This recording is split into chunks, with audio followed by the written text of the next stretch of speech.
Governor Sani of Kaduna has kicked against Jafaru Sani's potential ministerial nomination as suggested by Nasir Elrufai. People Gazette learned this weekend Mr. Elrufai had on Wednesday informed President Bola Ahmed Tinubu of his intention to pull out of ministerial consideration. He subsequently proposed his replacement in Jafaru Sani, a staunch loyalist who served under him in Kaduna as a commissioner, while offering Jafaru Sani as his substitute.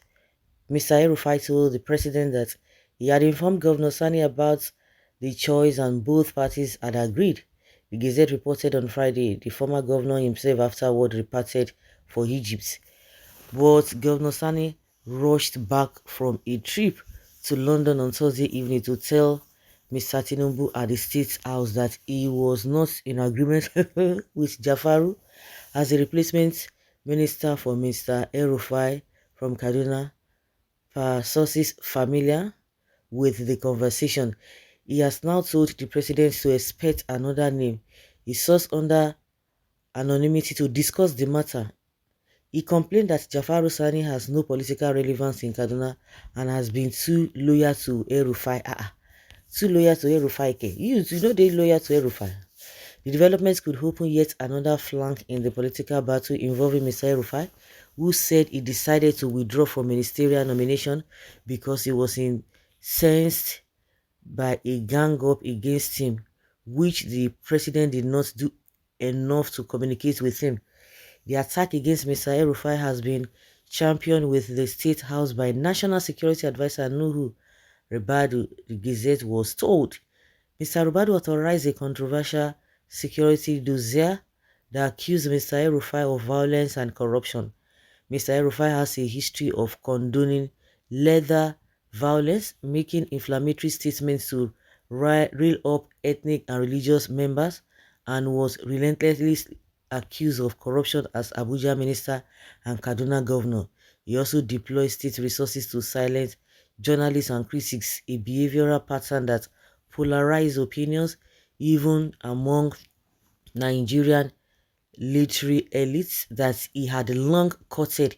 He has continued to deny all allegations of wrongdoing, including those publicly documented against him.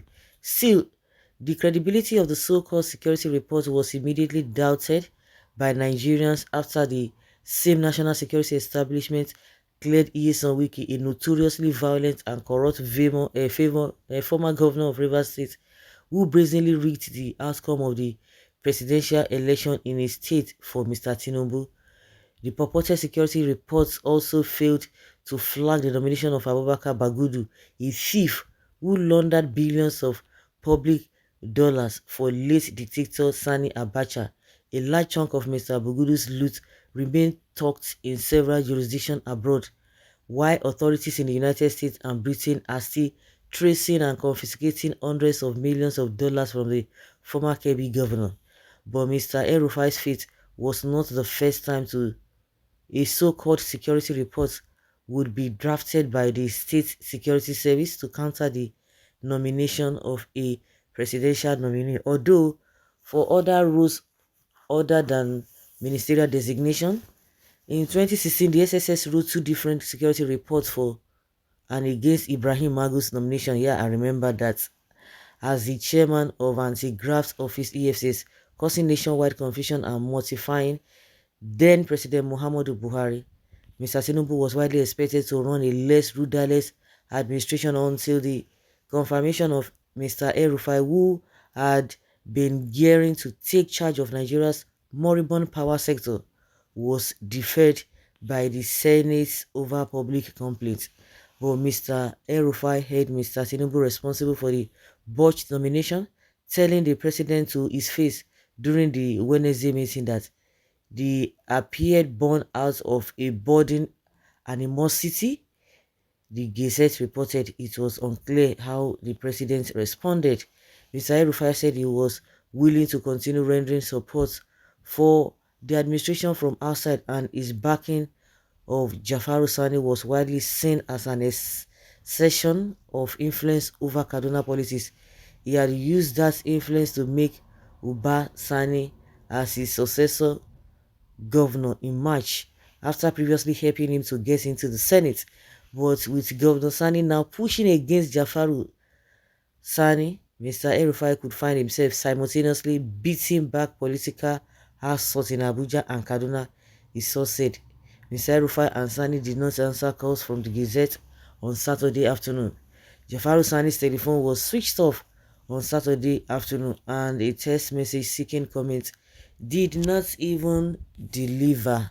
We can only hope Malam El-Rufai is not too surprised by what Ubasani just did to him, a state house source said about the governor's counter move.